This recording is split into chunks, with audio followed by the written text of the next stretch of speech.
Hello. Hey, everybody. Welcome to Food Buddha. I'm Talia, and if we've never met before, I'm a mentor coach and I help women basically up level their life with mindset, nutrition, intuition, and self love. You can create the life that you want, and it's easier than you think. So that's what I do. I'm glad that you're with me today. Thank you very much. Today, I just have a really short message about how to create a good feeling life and how this actually allows you to achieve the dreams, the goals, and really find your purpose. So, achieving your dreams and goals and finding your purpose. So, how does creating a good feeling life do that? It's very simple. So, very simple concept that you can keep coming back to. Sometimes not so simple to practice because it really needs that. It really needs practice. It really needs focus. And you don't have to be perfect. So, following what I'm guiding you towards today, you don't need to be perfect. None of us are. I am not perfect. Nobody's perfect. But it's just really about coming back to this concept. Keeping on refocusing. So, how do you create a good feeling life? I'm going to make it really simple. To create a good feeling life, you need to feel good. Okay, so that's obvious, but when you really think about it, to create a good feeling life, I just need to feel good. So if I got to the point where I was feeling good most of the time, that would be a life that really feels awesome. I would really feel great. Okay, so how do we do that? We need to intentionally and purposely focus on good feeling things. So, again, this is very straightforward, but it's often overlooked and not really given the focus and the nurturing that it needs. So, to create a good feeling life, we need to focus on good feeling things. That means that when you're trying to decide what to do today, or what job to take, or who to hang out with tonight, or what food to eat, what feels good? Oh, hi, Melissa. Melissa. Aw, hi. What feels good? So if you're like, should we go out for Thai or sushi? Just to use like a really, simple everyday analogy or example. And you go, well, what would feel good? And sometimes you might take a moment, close your eyes, and kind of go, I would really love Thai. Okay, let's do that. Thai.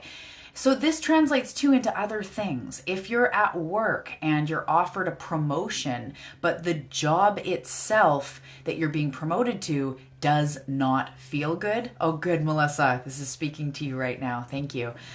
So if the promotion you're being offered or the job you're being offered doesn't feel good, you need to go inside and sort that out. Go, okay, so more money would feel good, but the actual job I really don't like. I'm not in my zone of genius. I'm not doing things I enjoy. Whoever would be my boss, I don't really get along with them very well. If I had to go to that job every single day, that wouldn't really feel good, no matter what the money is. Okay, so this is how you start navigating your life. And say tonight a friend wants to hang out with you, but that friend is really draining. We all have those people, especially sensitive people like you and people who could get easily drained by other people, by energy vampires and whatnot. Just think about it. Would hanging out with this girl or boy or these people tonight feel good? Okay, so what's my other option? Well, I could stay home, watch Netflix, I could read, have a bath. Well, what feels better?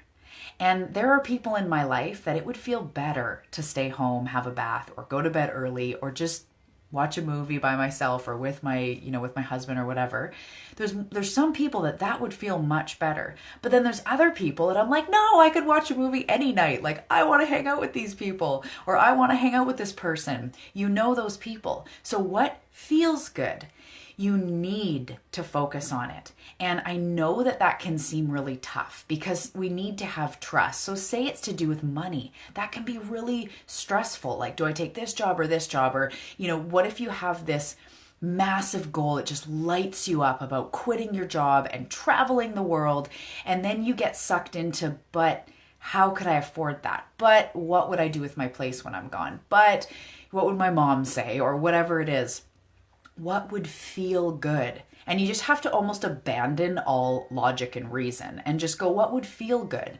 And you close your eyes and you get really present with yourself and you go, wow, if I actually quit my job and somehow had the money to just like travel for a few months by myself or with my bestie or with my man or my woman or whatever, that would feel really good. And then just start moving in that direction. So just start looking at maybe where you'd want to start your trip, or how much notice you'd have to give, or what apartments are renting for in your area to see what you could get for your apartment while you're gone, or, whatever, you'd have to work out the details.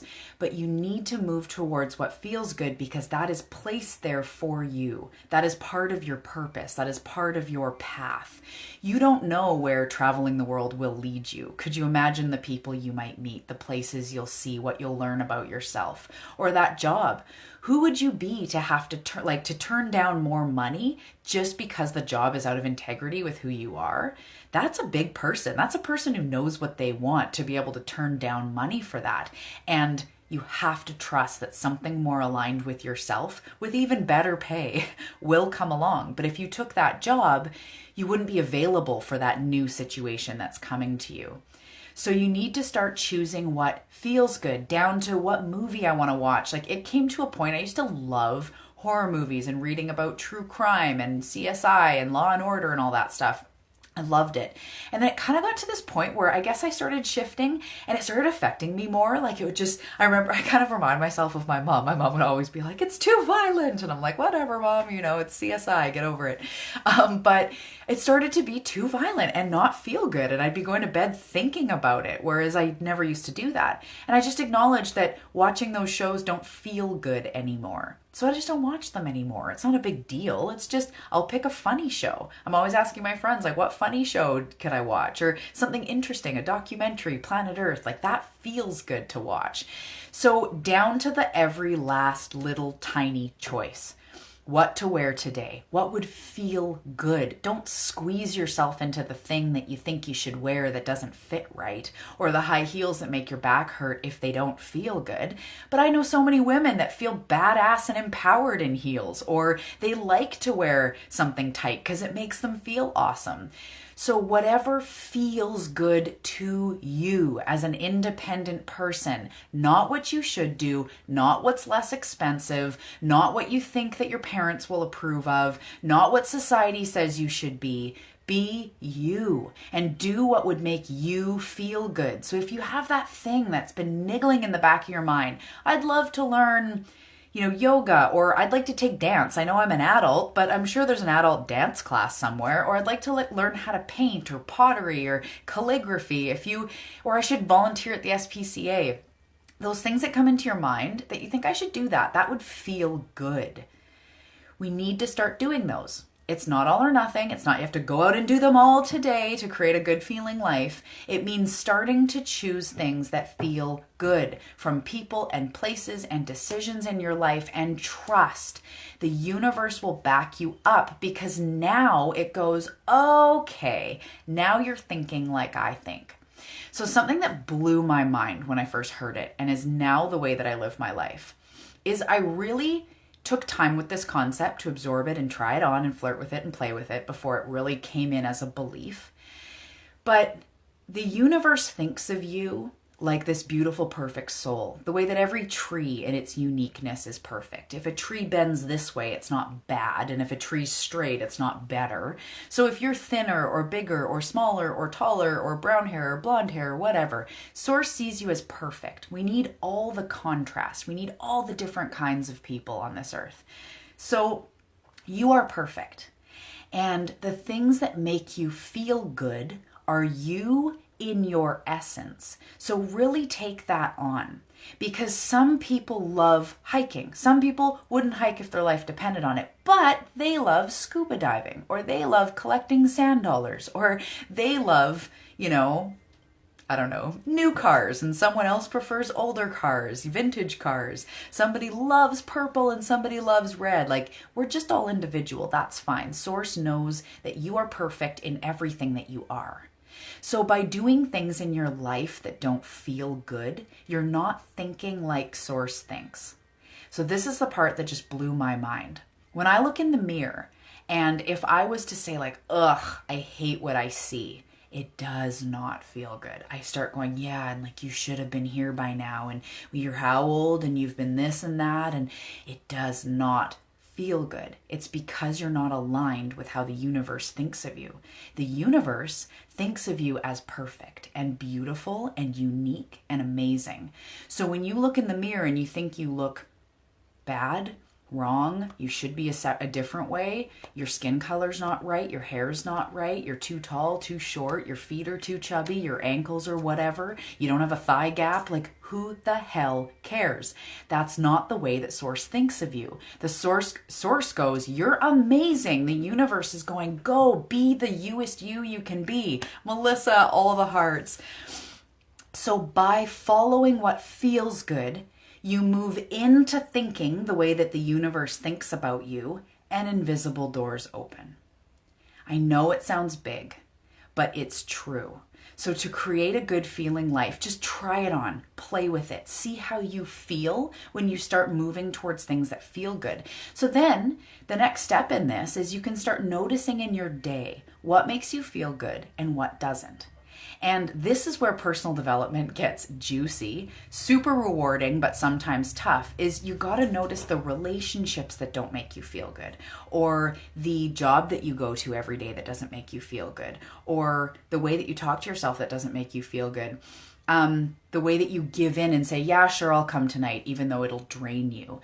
Those types of things are the things you need to start moving away from. And trust that universe has your back. You will move away from them with grace. People won't be all angry at you. And if they are angry because you didn't go out tonight drinking because you wanted to stay home and watch Netflix or whatever it is, if they're angry at you, then you guys will naturally just sort of go separate ways. And that's okay. There's nothing wrong with that. They are being attracted to certain people. You are being attracted to certain people. It's not that everybody will have hurt feelings and the world will fall apart. You need to do you. You need to do what feels good for you. So the second part of this is, how does that help you create and achieve your goals, find your purpose? Well, when you're feeling good, you're tuned in to the way the universe thinks. So now opportunities and inspiration are more available to you. So one really small example is I just started this I Heart Me group program. It's absolutely beautiful. It's everything I wanted. The perfect people came. It's so great. I thought of the idea when I was in the middle of a self-care day. My dad had my kids and I had done yoga and all this stuff. I got in the bath and I was laying there just feeling so amazing with my meditation music, totally like Talia's zone. And I just got this idea like, fuck, everyone needs to know that it's about self-love and self-care. And that idea started and it just was like, and all of a sudden I'm like, oh my goodness, I need to do a group program with like-minded women and teach them self-care from every angle so they can realize their dreams and purpose and goals. And it just like, blah. And I knew, action right away. I was inspired. I was like, that's my group program, launching it in April. This many women are going to come. It's going to be amazing. And it's exactly what I pictured. That many women came. It is amazing. So in your own version, in your own example, the things that you're wanting, the things you're wanting to move into can only come when you're feeling good. When you're feeling angry and overwhelmed and anxious and stressed, you're not in the same vibration as the things that feel good. You're not in a life that feels good, so inspiration is hard to come by. Doesn't mean it absolutely won't come, but often there has to be a break in the like feeling crappy, the sort of that momentum for that inspiration to come, for you to be like, oh, I'm going to go do this, and I'm going to go, and I really want to do that. Or today I should go for a walk on the way home. I'm going to pull over and just go for like a 20-minute walk. That would feel so good instead of going straight home after work or something like that. You'll start moving into a life that feels good. I hope that this really resonates with you because it is this simple. Focus on what feels good. And as those relationships come up, like at one point I had to get really real that the relationship with my mom did not feel good. And the choice that I made is I went to work on it. I finally got to the place where I'm like, I want to heal this. This is sucking my energy. This does not feel good. So we had beautiful talks and nurturing moments, and I had to vent what I was feeling, and she got to tell me what she was feeling. And now our relationship is so much more peaceful because I had to start taking care of the things that don't feel good. I have an ex-husband that we share a child. That sometimes is hard to navigate, but I'm constantly reminding myself, understanding, compassion, feel good. Because when I forgive and I let go and I state my boundaries and I show up and I'm in love, I feel good. My daughter benefits, my ex can calm down, and so we don't need to have, aggression or anything. It's just the way to start opening doors is to start feeling good. And how do you feel good? You start focusing on things that feel good. So today, when you get off this video, I want you to just stop and go like, what do I want to do right now? Or if you're on your way to get ready for work, what do I want to wear today? What would make me feel good? What way do I want to drive today? What would make me feel good? Sometimes I take this crazy scenic route that I think is like maybe 2 minutes more because I get this overlook of, I live on an island and all these, like, I'm way up high, I get to see the ocean and all these little broken islands, and it makes me feel like I live in Hawaii. It makes me grateful for the place that I live and for my life, and so I go that way to work because it makes me feel good.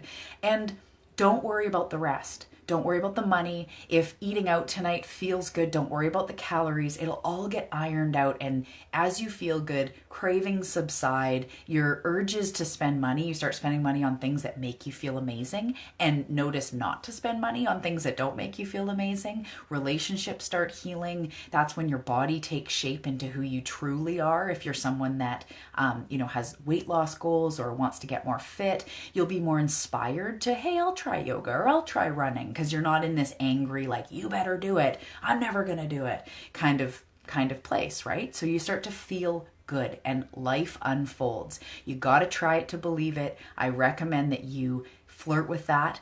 Ask yourself, what would feel good right now? Go drink a glass of water, do a quick like forward fold, stretch your little cute body, and do something that feels good for yourself today. Do many things that feel good for yourself today, because it doesn't have to be huge. It can just be the way you drive to work, getting your nails done, or having a beautiful conversation with an old friend, who knows, but just do what feels good. I love you so much, and until next time, take care of yourself. Bye.